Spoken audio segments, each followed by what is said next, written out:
বাঘ এবং হাতির গল্প। একটি ঘন জঙ্গলে একটি শক্তিশালী হাতি এবং একটি হিংস্র বাঘ বাস করত। উভয়ই তাদের শক্তির জন্য গর্বিত ছিল এবং প্রত্যেকে মনে করেছিল যে তারা বনের সবচেয়ে শক্তিশালী প্রাণী। একদিন তাদের পথ জলের গর্তে পার হয়েছিল। বাঘ চিৎকার করে বলল, হাতি, তুমি বড় হতে পারো, কিন্তু আমি জঙ্গলের রাজা। আমার নখ আর দাঁত আমাকে এখানে সবচেয়ে ভয়ঙ্কর প্রাণী বানিয়েছে। হাতি শান্তভাবে উত্তর দিল, বাঘ, তুমি হয়তো দ্রুত এবং হিংস্র, কিন্তু আমার আকার এবং শক্তি আমাকে অপরাজয় করে তোলে। কেউ আমাকে চ্যালেঞ্জ করার সাহস করে না। জঙ্গলের অন্যান্য প্রাণী দেখতে জড়ো হওয়া পর্যন্ত তাদের তর্ক আরও জোরে বাড়তে থাকে। তারা একটি প্রতিযোগিতার মাধ্যমে তাদের বিরোধ নিষ্পত্তি করার সিদ্ধান্ত নিয়েছে। যে কেউ প্রাণীদের দ্বারা উত্থাপিত সমস্যার সমাধান করতে পারে তাকে শক্তিশালী ঘোষণা করা হবে। চতুর বানর এগিয়ে গিয়ে বলল, রাস্তার ওপারে একটা বিশালাকার গাছ পড়ে আছে, আমাদের চলাচলে বাধাগ্রস্ত হচ্ছে। যে গাছটি সরিয়ে রাস্তা পুনরুদ্ধার করতে পারে সে বিজয়ী হবে।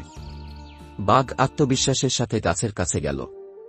মোটা ট্রাঙ্কে দাঁত ঢুকিয়ে টেনে নিয়ে যাওয়ার চেষ্টা করল। তার শক্তি থাকা সত্ত্বেও গাছটি খুব ভারী ছিল এবং বাঘটি শেষ পর্যন্ত হাল ছেড়ে দেয়। তারপর হাতিটা এগিয়ে গেল।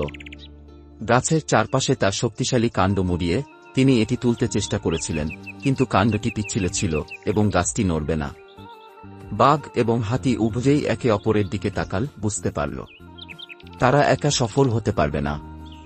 বাঘ বলল, সম্ভবত যদি আমরা একসাথে কাজ করি তবে আমরা এটিকে সরাতে পারি। হাতি রাজি হল। বাঘ তার দাঁত দিয়ে গাছের এক প্রান্ত চেপে ধরল, আর হাতি তার কাণ্ড দিয়ে অন্য প্রান্ত ঠেলে দিল।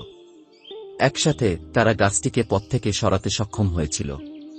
পশুরা উল্লাস করল এবং বানর ঘোষণা করল, তোমরা দুজনেই নিজেদের মতো করে শক্তিশালী, কিন্তু সত্যিকারের শক্তি আসে একসাথে কাজ করার মাধ্যমে। সেই দিন থেকে বাঘ এবং হাতি বন্ধু হয়ে ওঠে, বুঝতে পারে যে ব্যক্তিগত শক্তির চেয়ে দলগত কাজ বেশি। গল্পের নৈতিকতা শিক্ষা হল, শক্তি গুরুত্বপূর্ণ, কিন্তু সহযোগিতা এবং ঐক্য আরও বড় জিনিস অর্জন করতে পারে।